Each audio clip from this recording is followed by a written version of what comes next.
लालू की फिर टली दुमका कोषागार मामले पर सुनवाई। सीबीआई ने 1 सप्ताह का मांगा समय। समर्थकों को उम्मीद अब 16 अप्रैल को हो जाएगी बेल।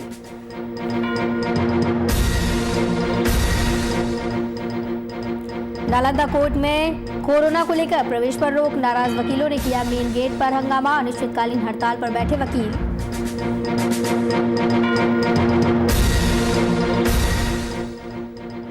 आदर्श चुनाव आचार संहिता उल्लंघन का मामला। एमएलसी उपेंद्र कुशवाहा और पूर्व विधायकों को कोर्ट ने किया बरी। उपेंद्र कुशवाहा सहित 4 पूर्व विधायक पर था मामला दर्ज।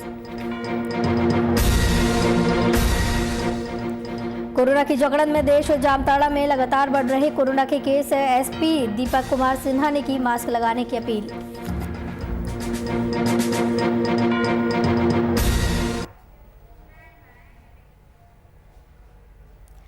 नमस्कार, वीआईपी न्यूज में आपका स्वागत है। आपके साथ मैं हूं आस्था श्रीवास्तव। आरजेडी अध्यक्ष लालू प्रसाद यादव ने एक बार फिर से झारखंड हाई कोर्ट से जमानत देने की गुहार लगाई, जिसके बाद इस अहम मामले की सुनवाई हुई। आपको बता दें कि चारा घोटाले के 4 मामले में जेल की सजा काट रहे लालू यादव ने बीते दिन कोर्ट में याचिका दाखिल कर सजा की आधी अवधि पूरी करने के दम पर नए सिरे से जमानत की गुहार लगाई है, जिसमें लालू की ओर से उनके अधिवक्ता देवर्षि मंडल द्वारा जमानत की याचिका दाखिल की गई, जिसके बाद झारखंड उच्च न्यायालय में न्यायमूर्ति अपरेश कुमार सिंह की अदालत में सुनवाई हुई। वही सुनवाई में सीबीआई के द्वारा जवाब दाखिल करने के लिए समय की मांग की गई, जिसे स्वीकार करते हुए माननीय अदालत ने 16 अप्रैल का समय निर्धारित किया। गौरतलब है कि लालू यादव की जमानत याचिका में दलील दी गई है कि लालू यादव ने दुमका कोषागार मामले में अदालत से उन्हें जितनी सजा मिली उसकी आधी उन्होंने पूरी कर ली है। सजा की आधी अवधि पूरी करने पर अब उन्हें जमानत दी जाए।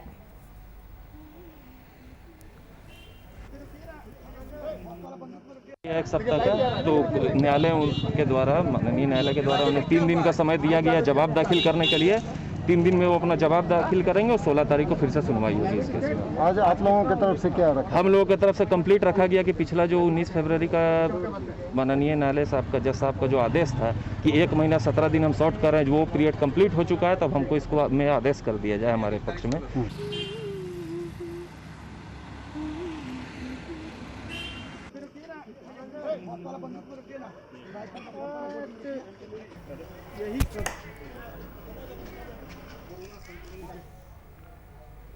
आदर्श चुनाव आचार संहिता उल्लंघन मामले में पूर्व केंद्रीय मंत्री और जेडीयू के एमएलसी उपेंद्र कुशवाहा सहित 4 पूर्व विधायक को समस्तीपुर के न्यायालय ने बरी कर दिया है। आपको बता दें कि 5 अक्टूबर 2005 को उजियारपुर प्रखंड के तत्कालीन प्रखंड विकास पदाधिकारी द्वारा संपत्ति विरूपण अधिनियम के तहत उजियारपुर थाने में मामला दर्ज कराया था।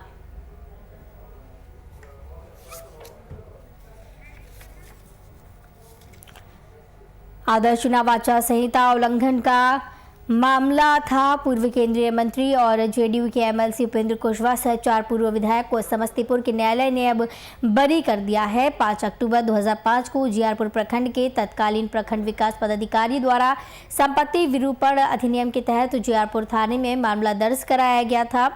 एमएलसी उपेंद्र कुशवाहा पूर्व विधायकों की कोर्ट ने बरी कर दिया है।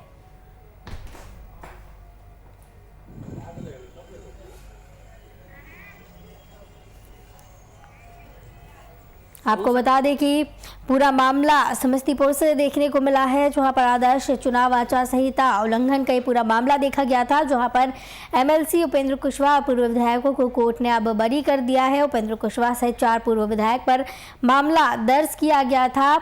उजियारपुर थाने में मामला ये दर्ज हुआ था। 5 अक्टूबर 2005 को प्रखंड के तत्कालीन प्रखंड विकास पदाधिकारी ने ये पूरा मामला उजियारपुर थाने में दर्ज कराया था।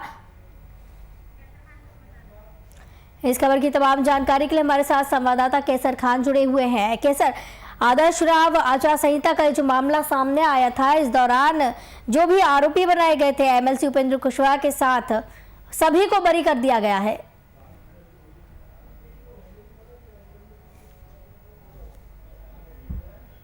उजियारपुर के तत्कालीन विकास प्रखंड पदाधिकारी द्वारा जो है उजियारपुर थाने में एक एफआईआर दर्ज की गई थी, जिसमें जो है इन सभी के ऊपर जो आरोप लगे थे वो बताया जा रहा था कि इन सभी ने जो है कि संपत्ति विरूपण अधिनियम के तहत जो है मामला दर्ज किया गया था। इसी को लेकर जो है आज जो है समस्तीपुर कोर्ट के अंदर पेशी हुई और इन्हें जो है आज जो है कि इन्हें जो रिहा कर दिया गया।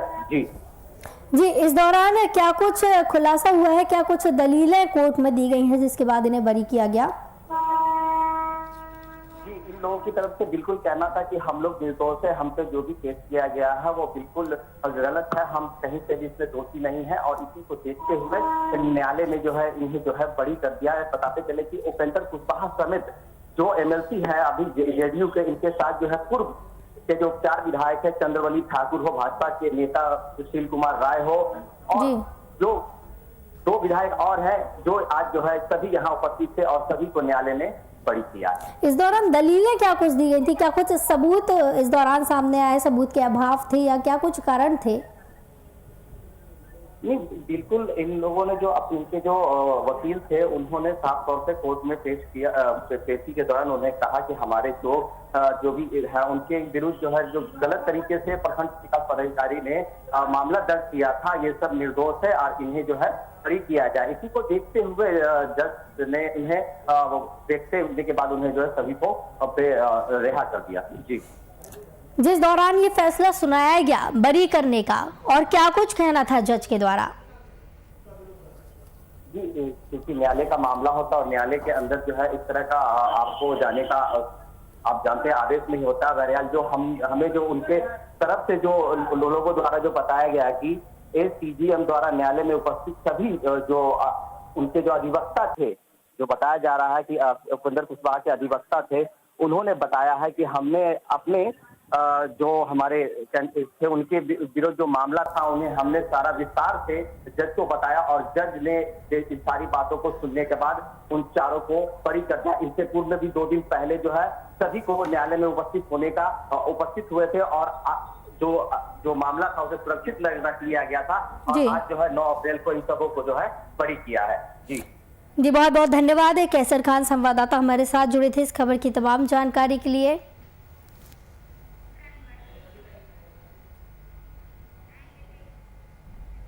कोरोना के बढ़ते प्रकोप को देखते हुए उच्च न्यायालय के निर्देश पर से सभी कोर्ट को वर्चुअल मोड में चालू करने के निर्देश दिए गए हैं। इसी के आलोक में बिहार शरीफ कोर्ट को भी वर्चुअल मोड में शुरू किया गया, जिसको लेकर न्यायालय के दोनों गेट को बंद कर दिए गए। जिला जज के निर्देश पर जब सुरक्षा बलों ने अधिवक्ताओं और आम लोगों को जाने से रोका तो अधिवक्ता संघ ने इसका विरोध जताते हुए अनिश्चितकालीन हड़ताल पर चले गए। अधिवक्ताओं का आरोप है कि बिना किसी सूचना के कोर्ट को वर्चुअल मोड में शुरू किया गया था, जिसको लेकर जब जिला जज से मिलने गए तो उनके साथ अमर्यादित ढंग से बर्ताव किया गया, जिसका विरोध करते हुए अधिवक्ता न्यायिक कार्यों का बहिष्कार करते हुए अनिश्चितकालीन हड़ताल पर चले गए।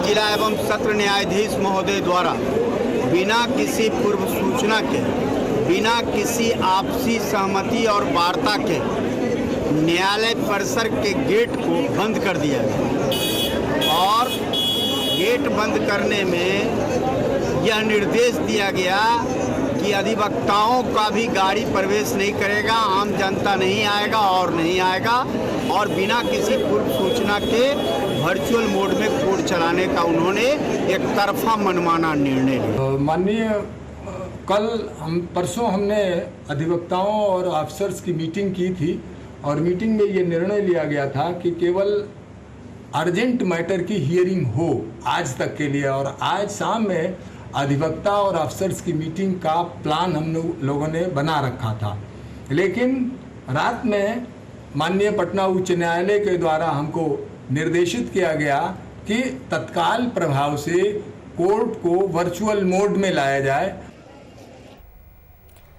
इस खबर की तमाम जानकारी के लिए हमारे साथ संवाददाता शिव कुमार जुड़ गए हैं। शिव कुमार, कोरोना को लेकर न्यायालय परिसर में प्रवेश पर रोक है और अनिश्चितकालीन हड़ताल पर वकील बैठे हुए हैं, क्या कुछ पूरा मामला, क्या कुछ ताजा जानकारी? जी, मैं आपको बता दूं आस्था मैम कि ये जो मामला है ये बिहार शरीफ का न्यायालय है, सदर यहाँ पर न्यायालय, और यहाँ पर जो है पहले से जैसा कि बता रहे हैं कि इन लोगों को सूचना नहीं दी गई थी कि विजुअल यहाँ पे मोड में रहेगा कोर्ट, क्योंकि अभी जो गाइडलाइन आए हैं सरकार की तरफ से और पटना के ये हाई कोर्ट की तरफ से भी ये आए हैं, इन लोगों को आदेश मिला कि जो भी अब होंगे न्याय की जो भी प्रक्रिया होंगी वो विजुअल जैसे ही होगी, और कोई भी लोग मैंने सोशल डिस्टेंसिंग और ये का पालन करेंगे, इससे लेके इस तरह का कदम उठाया गया है। जी, लेकिन अब ये जो है मामला, ये अधिवक्ताओं को राश नहीं आ रहा है, क्योंकि उनका कहना है कि बहुत सा ऐसे केस हैं जो कि पेंडिंग पड़े हैं और उनका नहीं हो पाता है समय से निष्पादन। इसे लेके वो जो है कह रहे हैं कि हमें जब तक अगर जिस तरह की खेद प्रकट करने नहीं आते हैं जज साहब या इस तरह की बात नहीं होती, जब तक हम लोग स्ट्राइक पर रहेंगे। जी, ये वर्चुअल मोड में कोर्ट को चालू करने के निर्देश दिए गए हैं। वर्चुअल मोड में और फिजिकल मोड में क्या कुछ अंतर देखने को मिलेगा?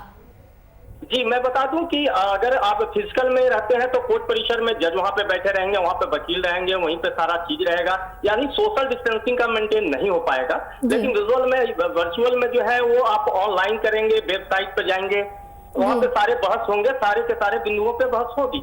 तो ये फायदा होगा कि वहां पे लोग एक दूसरे से एक संपर्क में नहीं आएंगे और एक अलग हटकर भी सारा न्याय प्रक्रिया हो पाएगी। जी, लेकिन क्या वर्चुअल मोड में जब कोर्ट चलेगी तो इस दौरान सबूतों को लेकर या फिर गवाहों को लेकर भी कोई परेशानी देखने को मिल सकती है? जी, मैं बता दूं कि कई ऐसे मामले हैं जिसमें परेशानी आएगी, तो वैसे मामलों को आगे निपटारा करने के लिए आगे उसको अग्रसित कर दी जाएगी। लेकिन कुछ ऐसी जो न्यायिक प्रक्रियाएं हैं जो कि आसानी से हो जाएगी, तो उसे करने में संभवतः ये लोग प्रयासरत रहेंगे। जी, जिस तरीके से ये पूरा निर्देश दिए गए हैं वर्चुअल मोड में कोर्ट चलाने के, तो क्या इस पूरे मामले की जानकारी वकीलों को नहीं दी गई थी?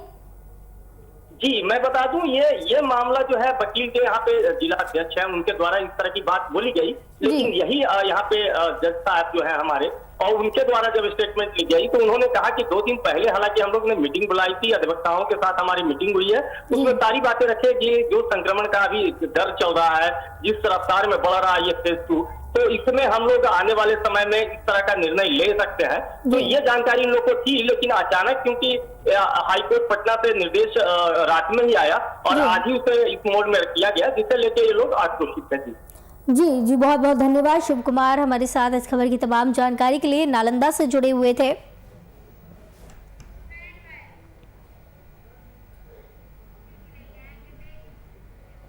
मधुबनी हत्याकांड में लगातार कई संगठन मधुबनी के महमदपुर जा रही है। इसी कड़ी में राजपूत करनी सेना के संस्थापक लोकेंद्र सिंह कालवी सैकड़ों गाड़ियों के काफिले के साथ मधुबनी पहुंचे। वहीं उन्होंने मीडिया से बातचीत के दौरान वर्तमान सरकार पर जमकर निशाना साधा, साथ ही पीड़ित परिवार को न्याय देने की भी मांग की। बीजेपी नेता नवल किशोर यादव के करनी सेना पर दिए बयान को अनलगर बयानबाजी न करने की सलाह दी।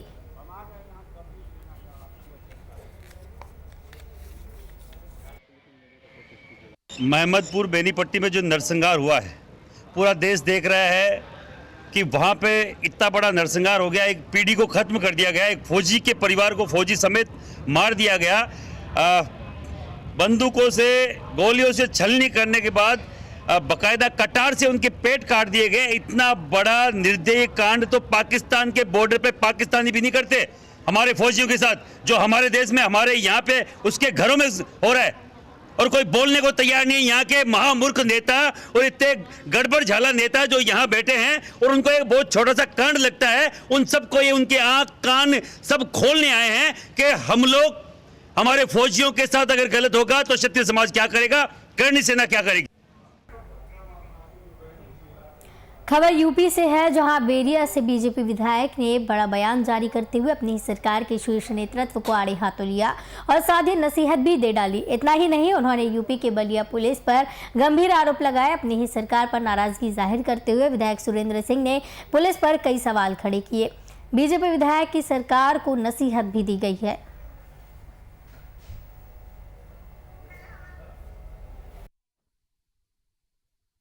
मैं तो बिल्कुल स्पष्ट रूप से कहूं कि भारतीय जनता पार्टी के शीर्ष नेतृत्व अपने अधिकारियों के मनमानी आचरण पर नियंत्रण नहीं किए तो इसका खामियाजा भुगतना पड़ेगा। और अधिकारी स्वेच्छाचारी हो गए हैं, जो उनके मन में आ रहा है वही उनका संविधान है। आप दूसरे की बात कर रहे हैं। बलिया जनपद में एक विवेक कौशिक नाम का जो लड़का है, मैं तो इतना दुखी हूँ, फेफना की पुलिस कल फिर गिरफ्तार कर ली। विवेक सिंह कौशिक का इतना ही अपराध है कि वो जो है गाड़ी चेकिंग के दौरान पुलिस वालों से भिड़ गया। कहा कि भाई यदि आम आदमी की चेकिंग होगी तो क्या पुलिस वालों की चेकिंग नहीं होगी। तो संविधान के रक्षक यदि संविधान का पालन नहीं करेगा तो समाज का धर्म है कि उसका प्रतिकार करे।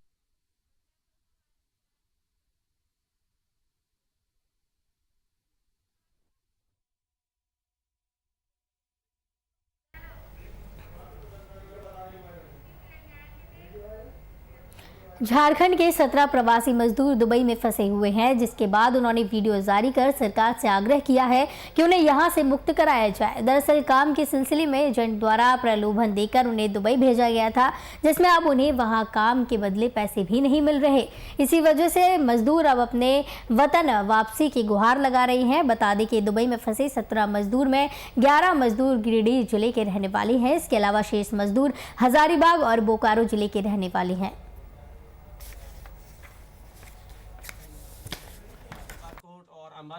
हम लोग बहुत आदमी है सर, इंडिया छोड़ के दुबई में आया था काम करने के लिए। 6 महीने हो गया सर, हम लोग को 6 महीने हो गया हम लोग काम करते हैं यहाँ पर, लेकिन अरबाब हम लोग के साथ धोखा दिया सर।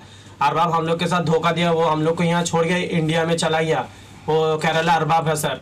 तो सर हम लोग के यहाँ बहुत मुश्किल से जी रहे हैं सर। तो वो हम लोग को खाने के लिए पैसा नहीं देता, रूम का लाइट भी कटिंग करता है। बहुत मुश्किल से हम लोग यहाँ जी रहे हैं सर। जीने के बाद हम लोग लेबर कोर्ट में केस किया था, लेबर कोर्ट और अम्बासी में हर जगह में सर हम लोग केस किया था। केस करने के भी कुछ फैसला भी नहीं हो रहा है। और अरबाब बोल रहे हम काल आ रहा है, परसों आ रहा है, 2 दिन बाद आ रहे, 3 दिन बाद आ रहे, ऐसे बोल बोल के सर कम से कम 3 महीने हो गया हम लोग ऐसे रूम में बैठा दिया सर।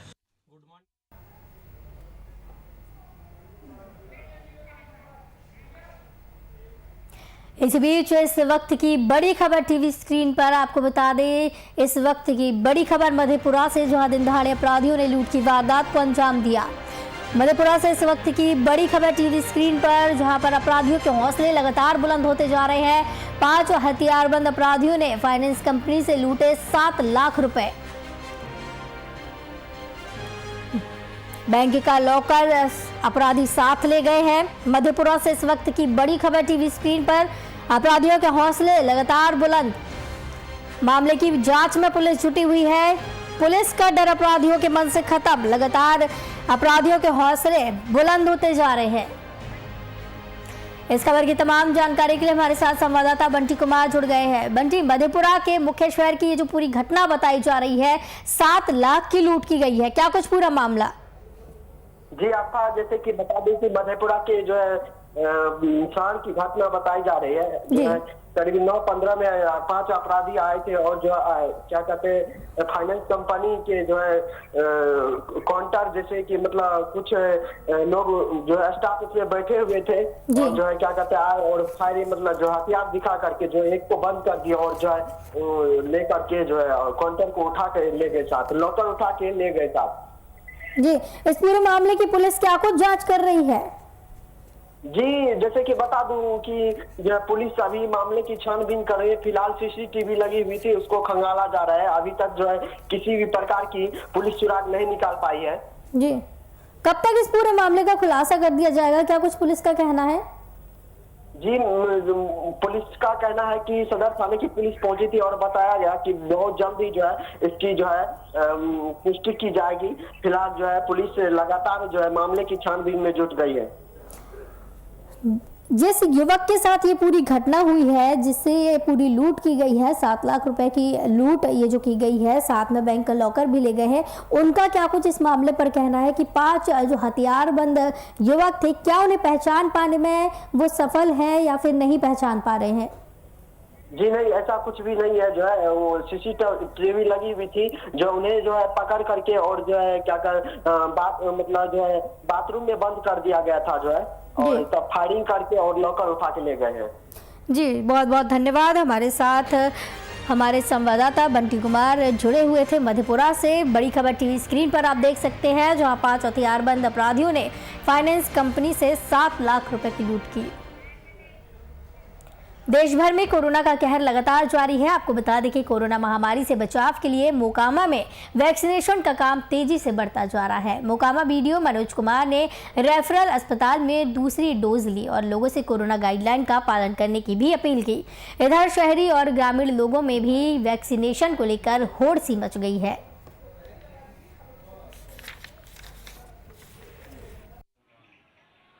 आज एक बार फिर से देख रहे हैं कि पूरे बिहार सहित पूरे देश में कोरोना का दौर एक बार फिर से शुरू हो गया है। मैं मोकामा के सभी यहाँ के रहने वाले लोगों से अपील करना चाहता हूँ कि जिनकी भी एज 45 वर्ष से ऊपर है वो आकर ससमय वैक्सीनेशन करवा लें।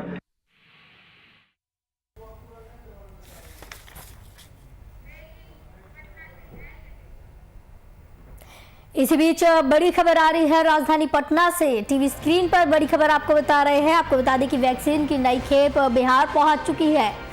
पटना से इस वक्त की बड़ी खबर, दूसरी खेप नई खेप वैक्सीन की पहुंच चुकी है। वैन को धक्का मारकर स्टार्ट किया गया।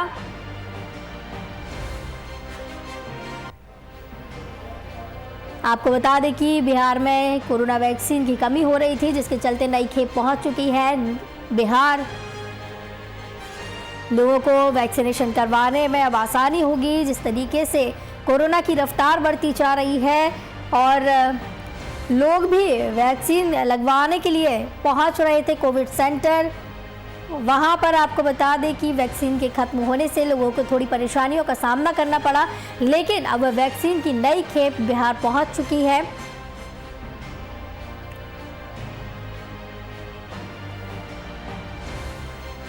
टीवी स्क्रीन पर इस वक्त की बड़ी खबर, पटना से नई खेप बिहार पहुंच चुकी है वैक्सीन की। कोरोना लगातार अपने पैर पसारता जा रहा है। इसी के चलते लगातार जिस तरीके से मामलों में बढ़ोतरी हो रही है और बुजुर्ग लोग अपनी वैक्सीन लगवाने के लिए 45 पार जो लोग कर चुके हैं वो पहुंच रहे हैं। इसी बीच वैक्सीन में कमी आई थी।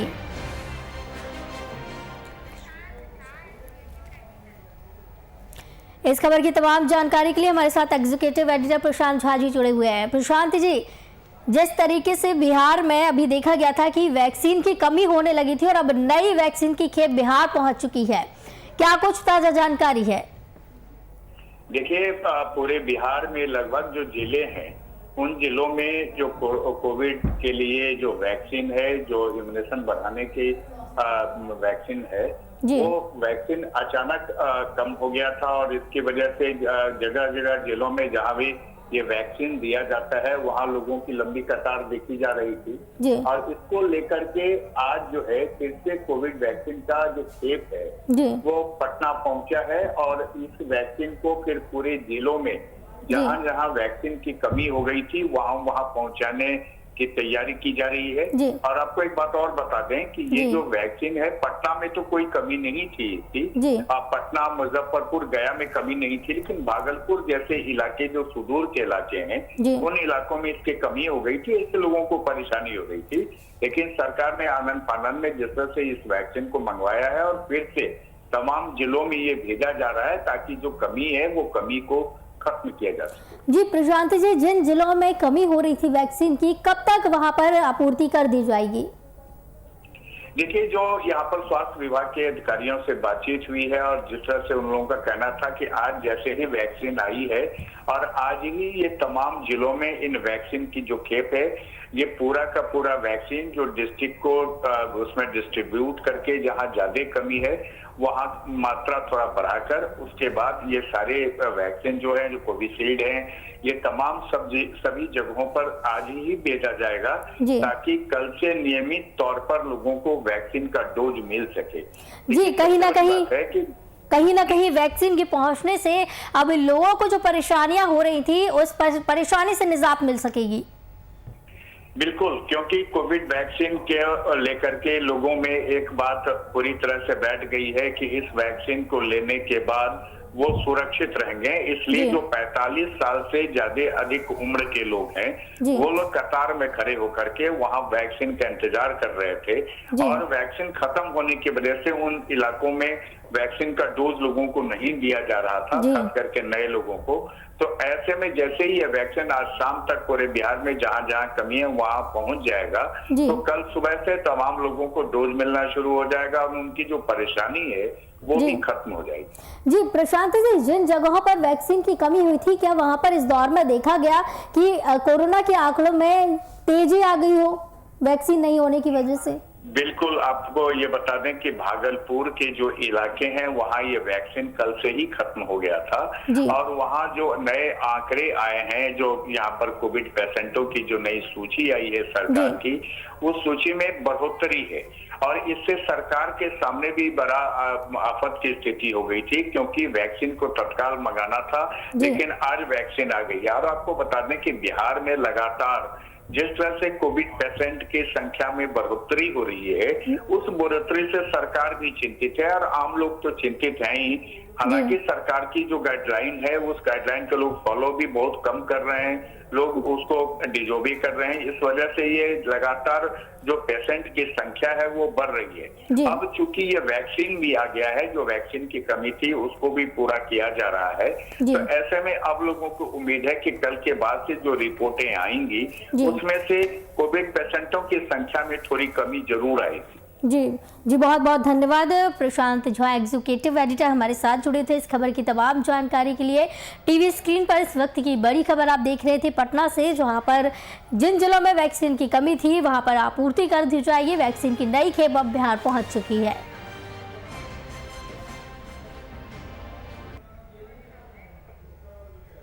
VIP न्यूज के बुलेटिन में फिलहाल इतना ही, मुझे दीजिए इजाजत, नमस्कार।